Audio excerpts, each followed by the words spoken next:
محمد یا رب صلی وسلم. بسم اللہ الرحمن الرحیم. آج انشاءاللہ میں سورہ کہف کا رکوع نمبر 4 اور 15 پارے کا رکوع نمبر 16 اس آیت سے ان الذین آمنوا وعملوا الصالحات انا لا نضیع اجر من احسن عملا، آیت نمبر 30. یہاں سے میں انشاءاللہ شروع کروں گا. اس سے پہلے کی تفسیر مکمل ہو چکی تھی. آپ کو معلوم ہے اس سے پہلے جو واقعہ چل رہا تھا، اللہ تعالیٰ نے اپنے حبیب صلی اللہ علیہ وسلم سے فرمایا کہ آپ ان غرباء اور مساکین کو اپنی مجلس سے دھتکاریے مت. جس کا دل چاہے ایمان لائے، جس کا دل چاہے کفر اختیار کرے، آخرت میں اللہ خود ہی سزا دے دے گا. تو ان غریبوں کو دھتکار کے آپ مالداروں کو اپنے قریب کر دیں، یہ دین کی دعوت اور تبلیغ کا طریقہ ٹھیک نہیں ہے.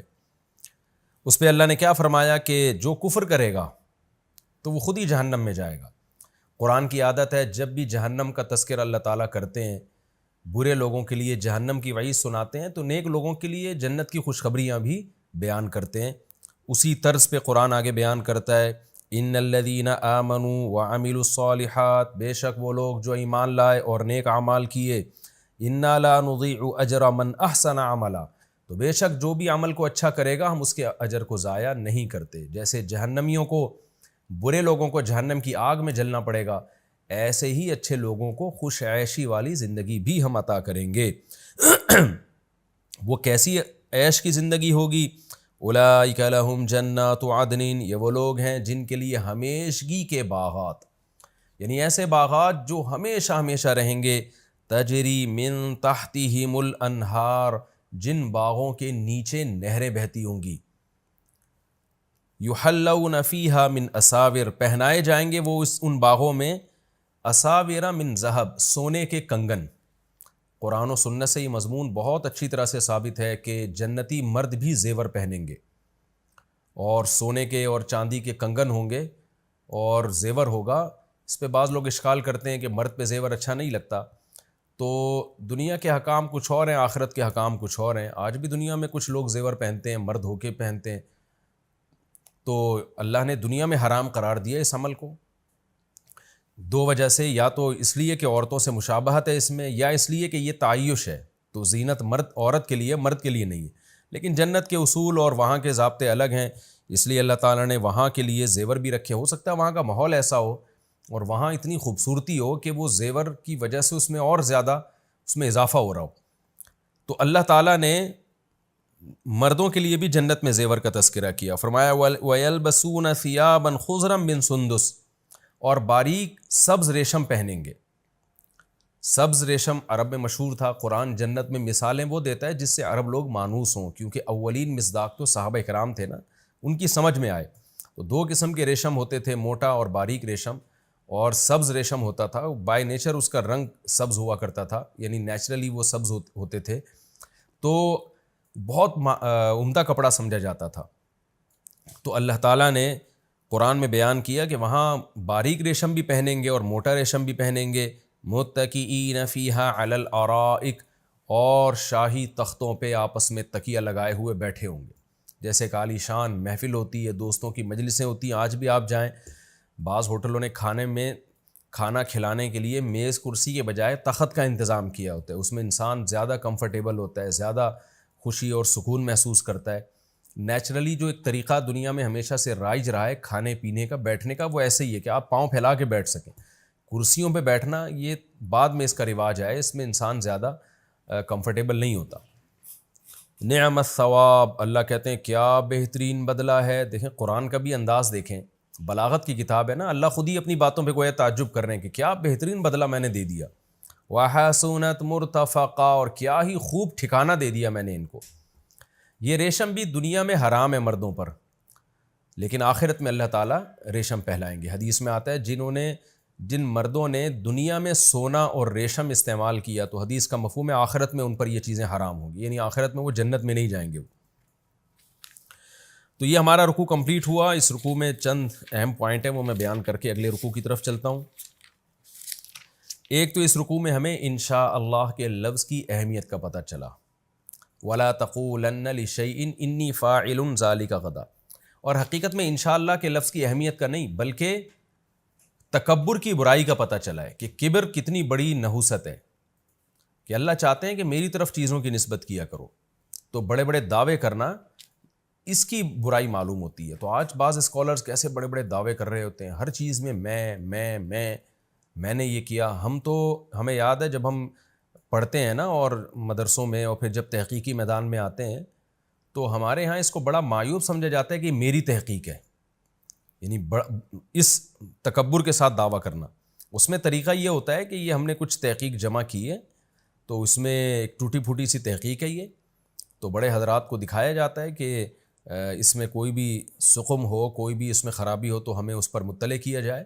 مطلب ہے کہ لب و لہجہ انسان کا ایسا ہونا چاہیے کہ ہر جگہ ایسا نہ ہو کہ جیسے یہ کائنات میں ایک پہلا شخص پیدا ہوا ہے جو تحقیق کر رہا ہے، اس سے پہلے تو 1400 سال سے لوگ علماء اور فقہا اور محدثین، ان کو تو کچھ پتہ ہی نہیں تھا۔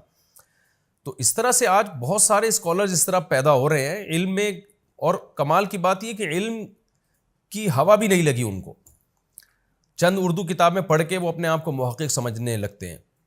تو اللہ تو موسیٰ علیہ السلام کو سمجھا رہا ہے کہ آپ یہ نہیں کہہ سکتے کہ میں سب سے بڑا عالم ہوں۔ سید الانبیاء کو اللہ تعالیٰ بتا رہے ہیں، سمجھا رہے ہیں، تربیت کر رہے ہیں، اور آپ دیکھیں کہ آج علم نہیں ہے اور کیسے بڑے بڑے دعوے ہوتے ہیں، میری رائے ہے یہ، میری رائے ہے یہ۔ آپ کی رائے کیسے ہو گئی بھیا؟ آپ سے بڑے بڑے علامے آج بھی موجود ہیں اور ہمیشہ سے گزرے ہیں، آپ ان کی رائے پیش کر دیں کہ ان کی رائے یہ ہے اور کہ مجھے ایسا لگتا ہے کہ ان کی رائے زیادہ ٹھیک ہے۔ تو بڑے دعوے کرنا یہ اللہ کو پسند نہیں ہے۔ دوسری بات اس میں جیسے میں نے بتایا تھا، کرامت کا برحق ہونا، کہ اہل اللہ سے کرامتوں کا صدور ہوتا ہے اور کرامت کی نسبت اللہ کی طرف کی جائے گی کہ اللہ کرتا ہے۔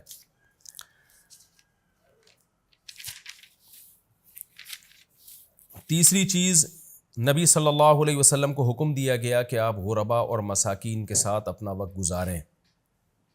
تو آج بھی جو بھی مشہور لوگ ہوتے ہیں، بڑے لوگ ہوتے ہیں، جن کو اللہ نے علم زیادہ دیا ہے، شہرت دی ہے، ان کی یہ ذمہ داری ہے کہ وہ کچھ وقت مساکین اور غربا کے ساتھ گزاریں، کیونکہ جس کے پاس علم ہوتا ہے، شہرت ہوتی ہے، دولت ہوتی ہے، یہ تمام چیزیں انسان کو بگاڑنے کا بہت بڑا ذریعہ بنتی ہیں۔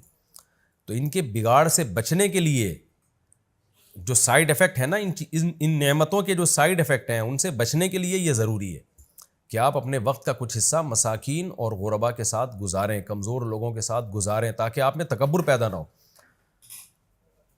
حدیث میں آتا ہے کہ جب نبی صلی اللہ علیہ وسلم مدینہ ہجرت کر کے گئے تو اصحاب صفہ میں عبداللہ بن مسعود اور دیگر مسکین صحابہ تھے، تو آپ صلی اللہ علیہ وسلم ان کے پاس جاتے تھے، بیٹھتے تھے اور کہتے تھے تم وہ مبارک لوگ ہو جن کے ساتھ بیٹھنے کا اللہ نے مجھے حکم دیا، اور یہ آیت آپ پڑھتے کہ تم وہ مبارک لوگ ہو۔ تو آج بھی جو بعض حضرات کا یہ طرز عمل ہے کہ غریبوں کو کوئی لفٹ ہی نہیں ہے اور سارے سیٹھوں سے ہی تعلقات ہوتے ہیں، تو یہ بہت غلط حرکت ہے، اس سے اجتناب ضروری ہے، اس آیت سے بھی پتہ چلتا ہے۔ اور چوتھی علمی نقطے کی بات ہمیں پتہ چلتی ہے کہ آپ دین کی تبلیغ کے لیے شریعت کے اصولوں پر سمجھوتا نہیں کر سکتے، کوئی نامناسب کام نہیں کر سکتے۔ مثال کے طور پر دین کی تبلیغ کے لیے سرداروں پہ الگ سے محنت کرنا، بادشاہوں کو دعوت دینا، یہ تو ایک حکمت پر مبنی کام ہے، یہ تو ضروری ہے۔ جیسے میں نے بتایا تھا پچھلے لیکچر میں کہ موسیٰ علیہ السلام ڈائریکٹ فرعون کے پاس گئے، لیکن کسی کی ہدایت کے لیے ایسا کام کرنا کہ آپ مساکین کو اگنور کرنا شروع کر دیں، اور آپ کے طرز عمل سے یہ پتہ چلے کہ آپ کو ان غریبوں کی فکر نہیں ہے، پیسے والوں کی زیادہ فکر ہے، یہ طریقہ غلط ہے۔ تو مصلحت اس حد تک جہاں تک شریعت نے اجازت دی ہے، جہاں شریعت نے اجازت نہیں دی وہاں پھر یہ کہنا کہ اگر میں نے یہ کام نہ کیا تو یہ امیر تو بیچارے جہنم میں چلے جائیں گے، تو کوئی بات نہیں، جائیں جہنم میں، ہم اپنے اصولوں کو نہیں توڑ سکتے۔ اس کی مثال میں بار بار دیتا ہوں نا کہ اگر کوئی شرابی شراب سے بچنا چاہتا ہے لیکن وہ شرط لگا دے کہ 2 گھونٹ آپ ایک دفعہ میرے ساتھ پی لو یہ شراب، تو میں وعدہ کرتا ہوں کہ میں توبہ کر لوں گا، تو اس کو جہنم کی آگ سے بچانے کے لیے آپ کو یہ اجازت نہیں ہے کہ آپ 2 گھونٹ پی لیں، نہ نہ نہ نہ بھائی، ہم ایک قطرہ نہیں پئیں گے، آپ نے بچنا ہے بچو، نہیں تو جاؤ جہنم میں۔ ہمیں فمن شاء فلیؤمن ومن شاء فلیکفر، یہی اس آیت کا مطلب ہے کہ ہم اصولوں پہ سمجھوتا نہیں کریں گے، پھر جتنے لوگ ایمان لے آئیں ٹھیک ہے، نہیں لائیں تو نہ لائیں، وہ پھر ان کی وہ خود جائیں جہنم میں۔ تو یہ اصول بھی ہمیں اس آیت سے پتہ چلتا ہے۔ اور آخر میں جو اللہ نے جنت کی نعمتیں بیان کی، اللہ تعالی ہمیں ان نعمتوں کا مستحق بنائے۔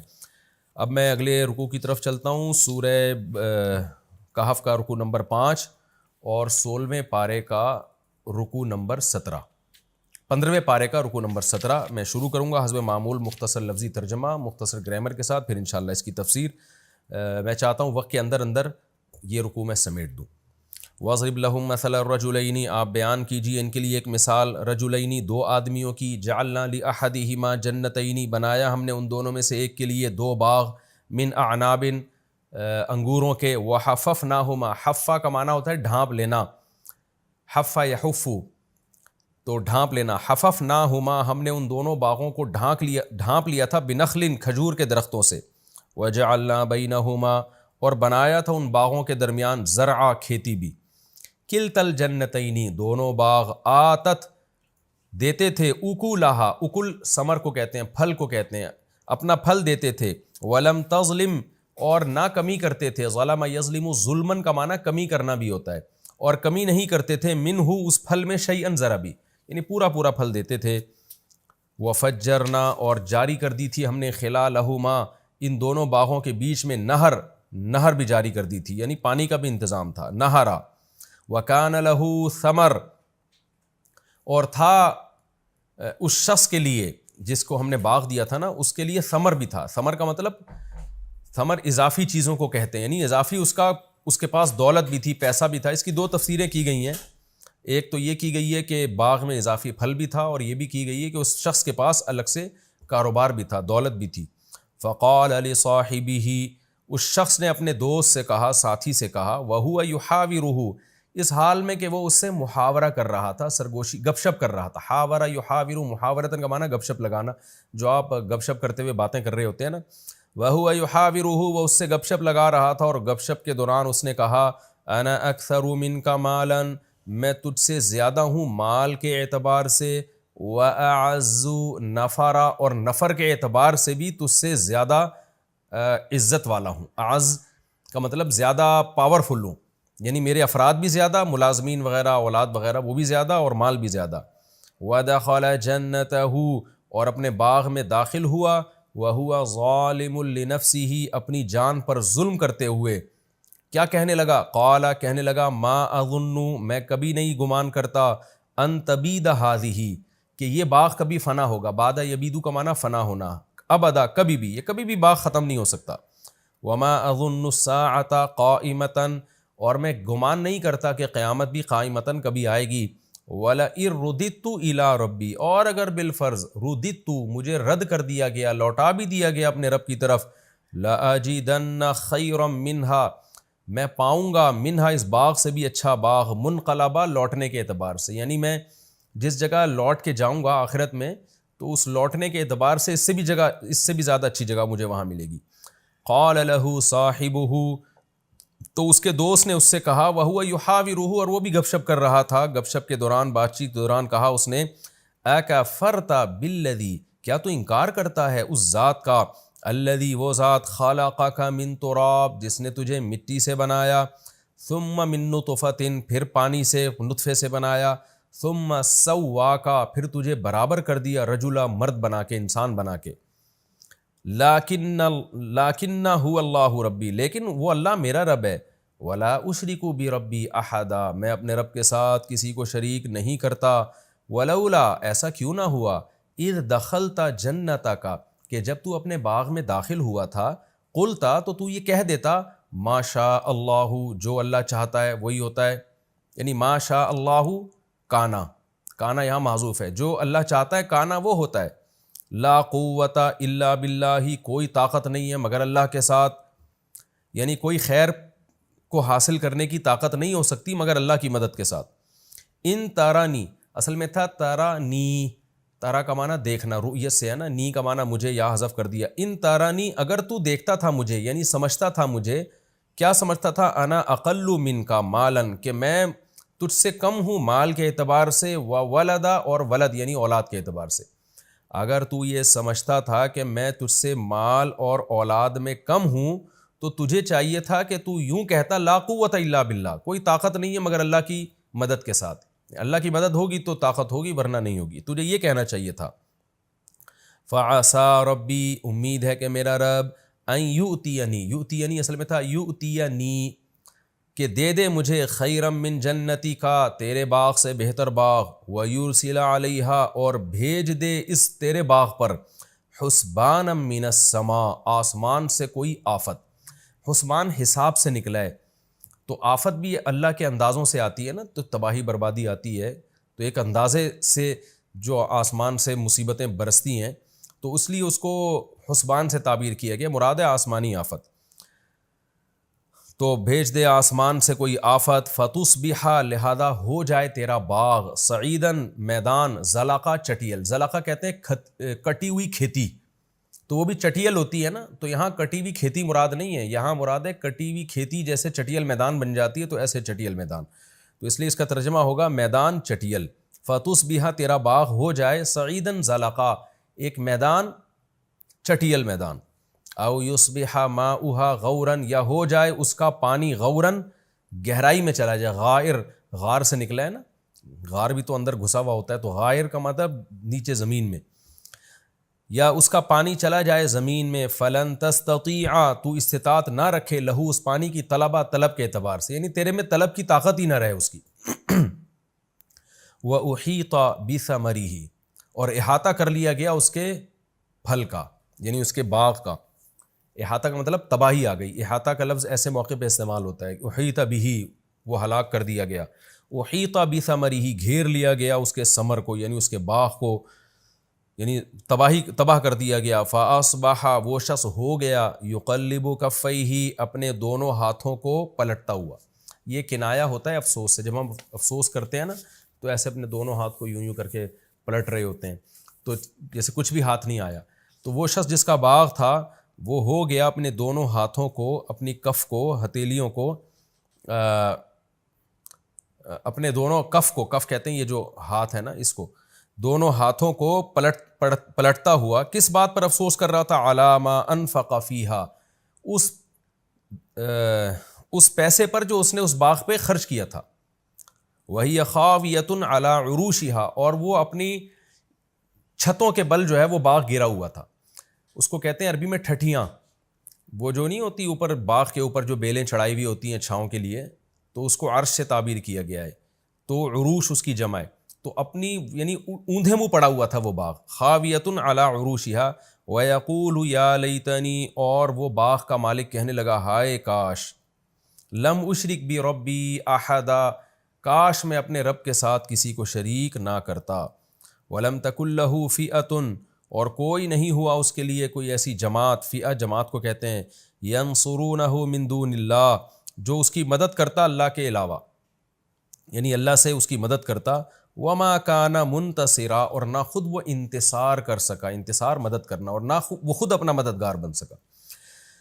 یہ جی مختصر لفظی ترجمہ ہو گیا مختصر گرامر کے ساتھ۔ اب ہم انشاءاللہ اس رکوع یعنی رکوع نمبر 5 اور 17، 15ویں پارے کا رکوع نمبر 17 اور سورہ کہف کا رکوع نمبر 5، انشاءاللہ میں اس کی تفسیر پیش کروں گا۔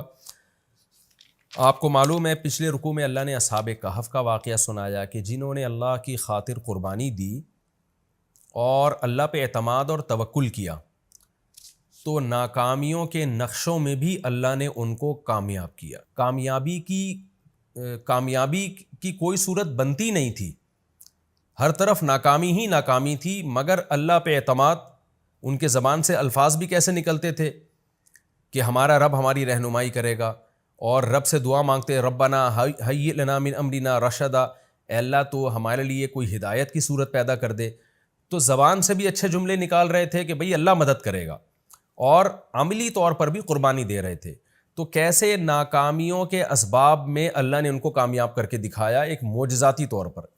اب اللہ واقعہ بیان کر رہے ہیں ان متکبر لوگوں کا کہ کامیابی کے تمام اسباب کے ہوتے ہوئے بھی تکبر کی وجہ سے اللہ نے ان کو برباد کیا ہے، اور اس کا بنیادی مقصد مشرکین مکہ کو سمجھانا بھی ہے کہ جو بڑا ناز کرتے تھے اپنے بڑے ہونے پر، سردار ہونے پر، اور نبی کو حکم دیتے تھے کہ غریبوں کو اپنی محفل سے نکالیے، تو اللہ بتا رہے ہیں کہ تم سے پہلے بھی بہت لوگوں کو ہم نے اسباب اور وسائل اور دولت دی ہے، اور انہوں نے تکبر کیا، تو کیسا ان کا انجام ہوا۔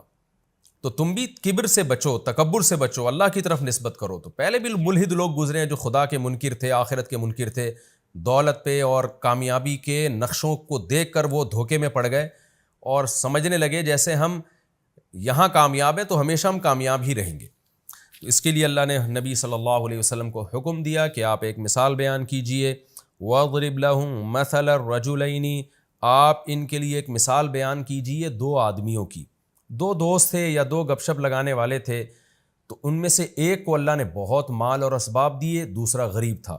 تو جو دولت مند تھا وہ غریب پر اپنی فوقیت کس طرح سے بیان کرتا تھا، اس پہ کیسے اپنے بھرم میں لینے کی کوشش کرتا تھا اس کو، اور کیسے روب ڈالتا تھا اس کے اوپر. اللہ فرماتے ہیں جعلنا لأحدہما جنتین، ہم نے دونوں میں سے ایک کے لیے دو باغ بنائے. اب دیکھو اللہ تعالیٰ نے کیسا نظام رکھا ہے. دو باغ تھے تو اللہ ایک مساوات کا نظام چلاتا، ایک کو ایک باغ دے دیتا، دوسرے کو دوسرا باغ دے دیتا. لیکن اللہ تعالیٰ کی حکمت ہے کہ کسی کو بہت دولت دے دیتے ہیں، کسی کو بالکل غریب بنا دیتے ہیں. اب ایک ہی کو دو باغ دے دیے، دوسرے کے پاس کچھ بھی نہیں ہے. جعلنا لأحدہما جنتین من اعناب، انگوروں کے باغ تھے. وحففناہما بنخل، اور باغ بھی ایسے خوبصورت کہ ہم نے کھجوروں کے درختوں سے ان کو ڈھانکا ہوا تھا. اور وجعلنا بینہما زرعا، اور ان دونوں باغوں کے بیچ میں بھی کھیتی تھی اس کی، جو اس کی پیداوار میں اور تجارت میں اضافے کا ذریعہ بنتی تھی. کلتا الجنتین آتت اکلہا، دونوں باغ اپنا اکل یعنی اپنا پھل دیا کرتے تھے. ولم تظلم منہ شیئا، اور اس میں ذرہ برابر بھی کمی نہیں کیا کرتے تھے، بھرپور طریقے سے اپنی پیداوار دیا کرتے تھے جیسے باغ برکت والے باغ ہوتے ہیں. وفجرنا خلالہما نہرا، اور ان باغوں کے بیچ میں ہم نے پانی کا انتظام بھی کیا تھا، نہر تھی تاکہ باغ کے مالک کو سیراب کرنے میں کوئی دشواری نہ ہو. وَكَانَ لَهُ ثَمَرٌ، اور اس شخص کے لیے اس کے علاوہ بھی ثمر تھا، یعنی ان باغوں کے علاوہ بھی اس کی سورس آف انکم تھی، پیسہ تھا اس کے پاس. فقال لصاحبہ، اب ظاہر ہے جب باغ بھی پھل دے رہا ہے اور الگ سے تجارتیں بھی چل رہی ہیں اور دوست غریب ملے ہوئے ہیں، تو ظاہر ہے پھر دوستوں پر انسان اپنی دھاک جماتا ہے، روب جماتا ہے، ان پر اپنی فضیلت اور فوقیت شو کرتا ہے. تو یہاں بھی ایسا ہی ہوا، یہ تکبر میں آ گیا. فقال لصاحبہ، اپنے ساتھ چلنے والے یا بیٹھنے والے کے ساتھ کس سے کہنے لگا. وہو یحاورہ، اور وہ اس سے گپ شپ کر رہا تھا، بات چیت کر رہا تھا، باتیں ادھر ادھر کی ہو رہی تھی تو بیچ میں شو مارنا شروع کر دی. انا اکثر منک مالا، میرے پاس پیسے بھی زیادہ ہیں. جیسے ہوتا ہے نا شو بازی میں آتے ہیں لوگ ادھر ادھر کی باتیں کرتے ہوئے، کیا کہتے ہیں بھائی ہمارا بڑا بینک بیلنس ہے. وَأَعَزُّ نَفَرًا، اور نفر افرادی قوت بھی میری تجھ سے زیادہ ہے، میرے ملازمین دیکھو، میری اولاد دیکھو. پہلے زمانے میں لوگ اولاد کی کثرت پہ ہمیشہ فخر کرتے تھے، بچے زیادہ ہوتے تھے اور شو مارتے تھے.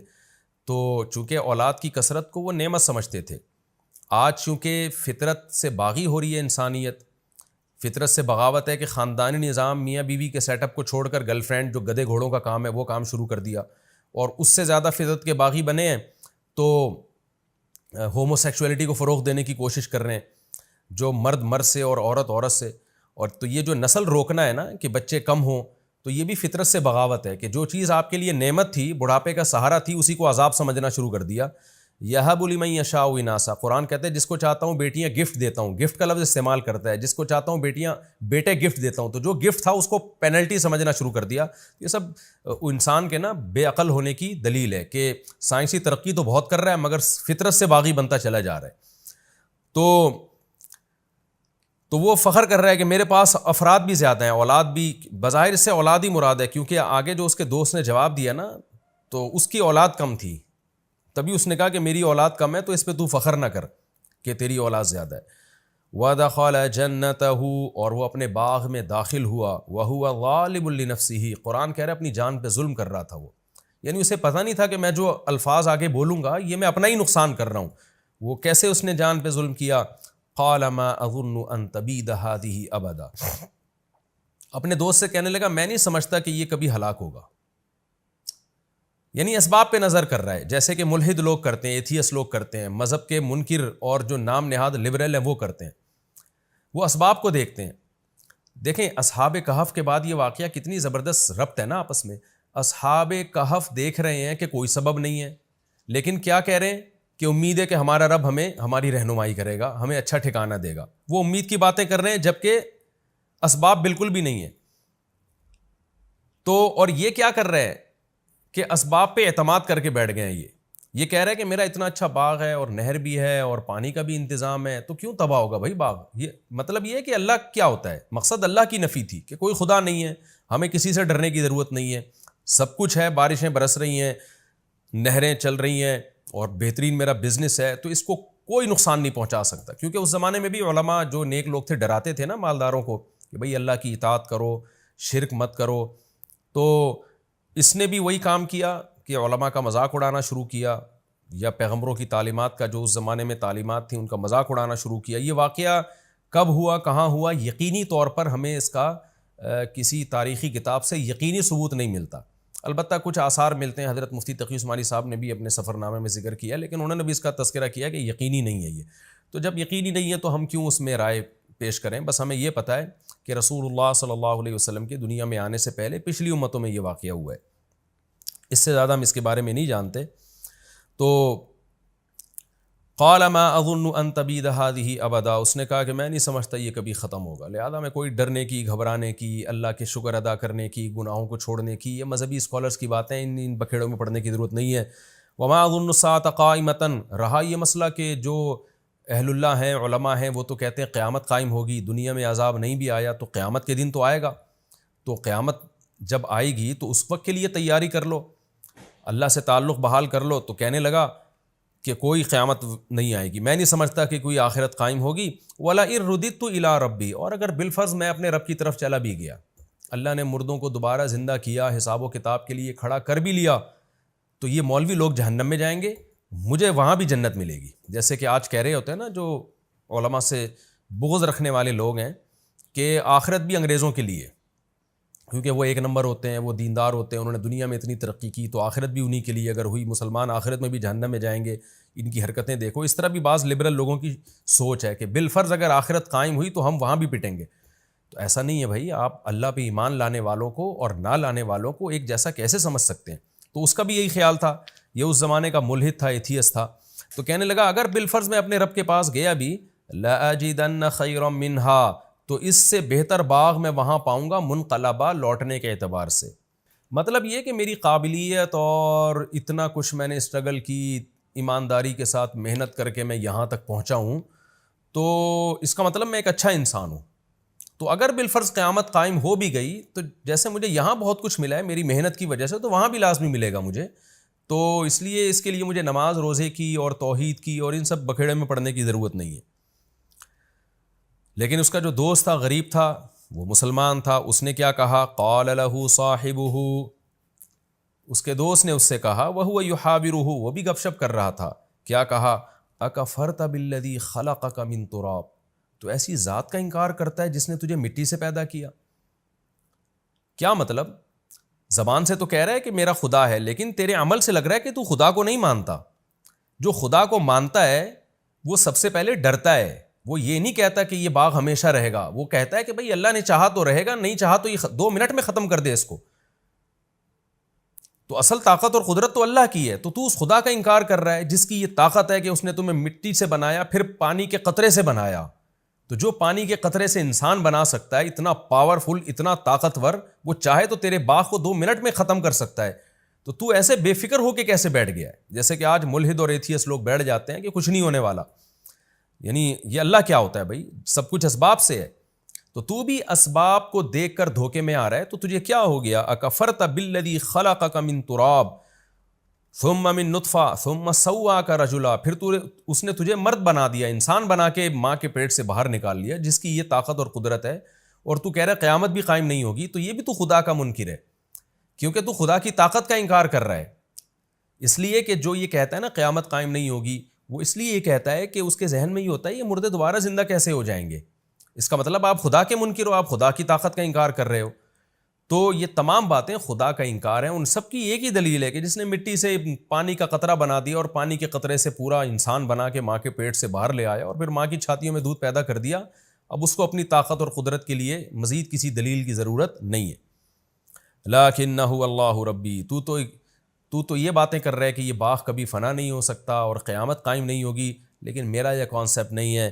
میں تو کہتا ہوں اللہ ہے میرا رب, ولا اشرک بربی احدا, میں اپنے رب کے ساتھ کسی کو شریک نہیں کرتا، عقیدہ توحید کا قائل ہوں میں کہ سب طاقتیں اسی کے پاس ہیں، تو تجھے ہونا یہ چاہیے تھا کہ تو جب باغ میں داخل ہوتا تو یہ کہتا، یہ ایسے جیسے دوست گویا بزبان حال کہہ رہے ہیں کہ بھائی تو خدا کی تعریفیں کر کے کہنا کیا چاہتا ہے، تو جو کہہ رہے اللہ میرا رب ہے اور میں گویا کفر کر رہا ہوں، تو صحیح طرح بتا تو کہنا کیا چاہتا ہے کہ مجھے کیا کرنا چاہیے.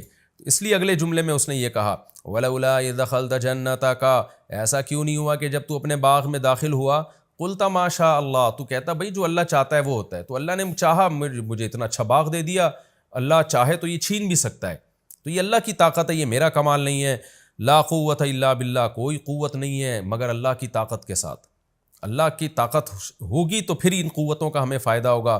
ان ترانی انا اقل منک مالا وولدا، اگر تیرا خیال یہ ہے کہ میں مال اور اولاد میں تجھ سے کم ہوں تو بجائے دھونس جمانے کے تو اللہ کا شکر ادا کرتا، بھائی اللہ کا دیا ہے، تو یوں کہتا فاسا ربی، میں تو امید کی بات کرتا ہوں، امید ہے میرا رب ان یؤتینی خیرا من جنتی کا، ہو سکتا ہے وہ کل تقدیر کا پانسا پلٹے اور تیرے باغ سے بھی بہتر باغ مجھے دے دے.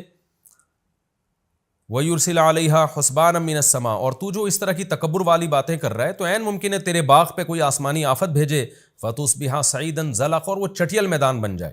دیکھیں ناکامی کے نقشوں میں بات کیسی کر رہا ہے، امیدیں والی، کہ میرے پاس کچھ بھی نہیں ہے. آج کسی غریب کو تانا دیں تو وہ پھوٹ پھوٹ کے رونا شروع کر دے گا، لیکن اللہ بتا رہا ہے غریب کو بھی کہ بھائی بات تسلی کی کرو، بھائی اللہ نے دی ہے نا مجھے غربت، تو اللہ چاہے تو 2 منٹ میں مجھے دولت دے سکتا ہے. تو وہ غریب بھی چونکہ مسلمان تھا، اہل ایمان تھا، امید کی باتیں کر رہا ہے اور ڈپریشن کو ختم کر رہا ہے، اسٹریس کو ختم کر رہا ہے. تو فوراً کیا کہنے لگا، بھائی اللہ تعالیٰ چاہے تو 2 منٹ میں مجھے اس سے اچھا باغ دے دے، اور تو جو تکبر کر رہا ہے تیرے باغ کو 2 منٹ میں ہلاک کر دے، ختم کر دے. او یصبح ماؤها غورا، اور یہ جو نہروں پہ تو تکبر کر رہا ہے تیرا پانی زمین میں دھسا دے اور تو اس پانی کو طلب کرنے کی طاقت ہی نہ رکھے. وَأُحِيطَ بِثَمَرِهِ، اس نے تو ایسی ایک بات کہہ دی تھی، اللہ کہتے ہیں ہم نے ایسا ہی کیا اور اس کے باغ کو ہلاکت نے گھیر لیا. فَأَصْبَحَ يُقَلِّبُ كَفَّيْهِ عَلَى مَا أَنفَقَ فِيهَا، جو کچھ باغ میں اس نے انویسٹ کیا تھا اس پر کف افسوس ملنے لگا. اور وَهِيَ خَاوِيَةٌ عَلَى عُرُوشِهَا، کوئی رات میں آسمانی آفت آئی ہے، صبح اٹھا تو سارا باغ الٹا پڑا ہوا تھا.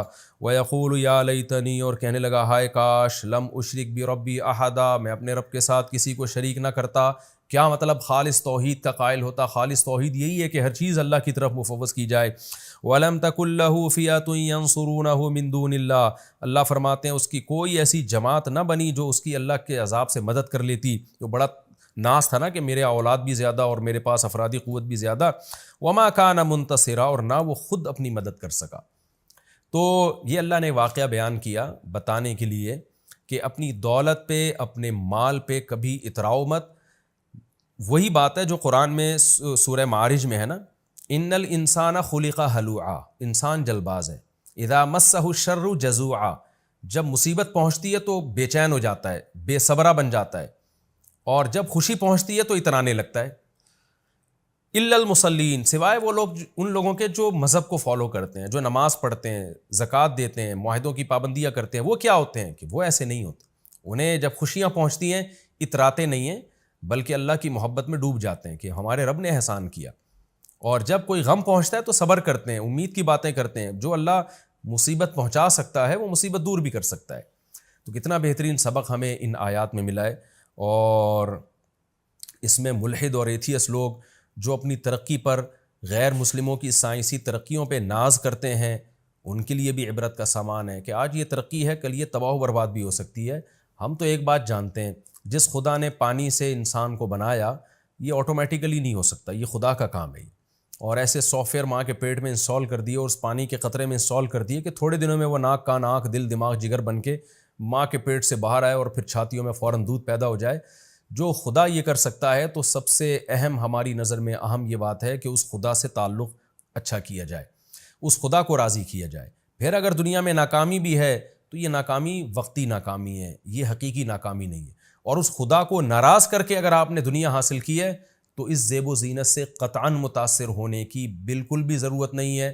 قرآن بار بار کہتا ہے اللہ کا انکار کرنے والوں کا زمین میں چلنا پھرنا اور لائف کو انجوائے کرنا، اس سے ہرگز دھوکے میں مت آؤ. تو یہ ہمیں اس سے بہت اہم سبق ملتا ہے. اور دونوں واقعات جو اللہ نے ایک ساتھ بیان کر دیے نا، اصحاب کہف کا بھی اور یہ اصحاب باغ کا بھی. تو اس سے ڈپریشن بھی ختم ہوتی ہے انسان کی کہ آپ ناکامی نظر آ رہی ہے ہر طرف, تو بھائی اللہ تو ہے نا, اللہ سب کچھ کر سکتا ہے. تو جو اللہ تعالیٰ نے ہمیں ڈپریشن اور اسٹریس دور کرنے کے طریقے بیان کیے نا, وہ آج کسی ماہر نفسیات کے پاس نہیں. ہنالک الولایۃ للہ الحق, میرا خیال لفظی ترجمے میں نے شاید یہ والی آیت چھوڑ دی تھی, تو خیر اب کمپلیٹ کر لیتا ہوں. ہنالک کا مطلب ہوتا ہے یہاں, یعنی اس موقع پہ. ولایا مدد کو کہتے ہیں. للہ الحق, اس اللہ کے لیے جو برحق ہے. یعنی ایسے موقع پہ جب اس طرح کی کوئی قدرتی آفت آئے تو مدد اس اللہ ہی کے لیے ہے جو برحق ہے, وہی مدد کر سکتا ہے اگر کرنا چاہے تو. ہوا خیر ثوابا, وہ اللہ بہتر ہے بدلے کے اعتبار سے بھی. وہ خیر عقبا, اور بہتر ہے انجام کے اعتبار سے بھی. یعنی اس اللہ کا بدلہ اور جو رزلٹ ہے اللہ سے دوستی کا, وہ بہرحال بہتر ہے. جو اللہ انجام بھی اچھا کرے گا اور ثواب بھی, بدلہ بھی دنیا کے لحاظ سے بہت اچھا دیتا ہے. تو کیا مطلب کہ یہ جو باغ ہلاک ہو گیا اس شخص کا, تو ایسے موقع پہ مدد بھی اللہ کر سکتا ہے, اور اللہ کو راضی کرو گے تو انجام بھی اچھا ہوگا اور ثواب بھی اچھا ملے گا. تو چونکہ اس شخص نے اللہ کو راضی نہیں کیا تو اب انجام بھی اچھا نہیں ہے اور حال بھی اچھا نہیں ہے. اللہ نے کیسے باغ کو تباہ و برباد کر دیا. یہ ہمارا رکوع الحمدللہ کمپلیٹ ہو گیا. اس رکوع میں جو ہمیں اسباق ملتے ہیں, ایک تو یہی سبق ملتا ہے کہ تکبر نہیں کرنا چاہیے. دوسری بات یہ جو ایتھیس لوگ دھوکے میں آتے ہیں نا, اس زمین کو دیکھ کر, حالات کو دیکھ کر کہ قبروں سے مردہ کیسے زندہ ہوں گے, حقیقت میں ایک بہت بڑی بھول ان سے ہو رہی ہوتی ہے. اکفرت بالذی خلقک من تراب. جب بھی کوئی ایتھیس ایسی باتیں کیا کرے نا, ملحد لوگ, کہ یہ سب مذہبی باتیں غلط ہیں, کوئی جو ہے کوئی فرشتے نہیں ہیں, کوئی پیغمبر نہیں ہے, کوئی دوبارہ موت کے بعد زندگی نہیں ہے, تو فوراً یہ کہا کریں اکفرت بالذی خلقک من تراب, کہ جس خدا نے آپ کو مٹی سے بنایا, پھر پانی کے قطرے سے بنا دیا, پھر انسان بنا کے ماں کے پیٹ سے باہر نکال لیا, یہ کتنی بڑی قدرت ہے. یہ عمل تو چونکہ ہم صبح شام دیکھ رہے ہیں نا, اس لیے ہمارے لیے یہ ہم اس کے یوز ٹو ہو چکے ہیں, اور یہ ہمیں اچھمبے کی چیز نہیں لگتی. ورنہ اسی کو ساری زندگی انسان غور کرتا رہے نا, تو عقل میں نہ آئے یہ بات. یہ خدا کا کام ہے یہ. تو ایسے اس کے بعد بھی یہ کہنا کہ مردے دوبارہ زندہ نہیں کر سکتا وہ خدا, اور حساب و کتاب نہیں لے سکتا, یہ خدا کا انکار ہے. تو یہ آیت بہت موٹیویٹ کرتی ہے انسان کو. اکفرت بالذی خلقک من تراب ثم من نطفہ. باقی اس رکوع سے یہ جو ہمیں پتہ چلتا ہے کہ اس شخص نے جب اس کا باغ تباہ و برباد ہو گیا تو کف افسوس ملنے لگا اور کہنے لگا کہ کاش میں اپنے رب کے ساتھ کسی کو شریک نہ کرتا. تو کیا اس سے ہم یہ سمجھیں کہ اس نے اسلام قبول کر لیا, عقیدہ توحید کو مان لیا, یا ہم یہ سمجھیں کہ نہیں وہ کفر پر ہی مرا؟ تو ہمیں قرآن و سنت میں اس بارے میں کچھ نہیں ملتا.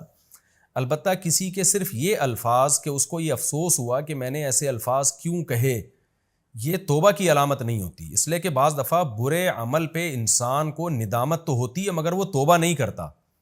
تو جبکہ گناہ کی معافی کے لیے باقاعدہ توبہ کرنا ضروری ہے.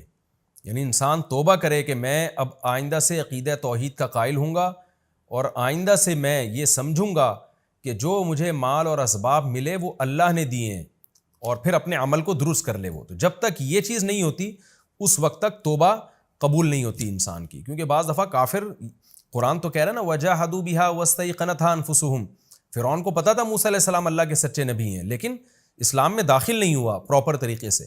تو کسی غیر مسلم کا اپنے آپ کو غلط سمجھنا یہ کافی نہیں ہے. مثال کے طور پر کوئی ہندو یہ سمجھتا ہے کہ بت پرستی غلط ہے, تو اس سے وہ مسلمان نہیں ہو جائے گا, مشرک ہی کہلائے گا, جب تک کہ عملی طور پر اس بت پرستی کو چھوڑ نہیں دیتا, اعلان برات نہیں کر دیتا وہ. تو یہاں بھی ایسا ہی ہے کہ اب ہمیں نہیں پتا اس نے توبہ کی یا نہیں کی, کر لی تو اللہ معاف کر دے گا اس کو آخرت میں, اور چاہیں گے تو اللہ دوبارہ دنیا میں بھی باغ دے سکتے ہیں, چاہیں تو نہیں دیں, وہ پھر اللہ کی مرضی ہے.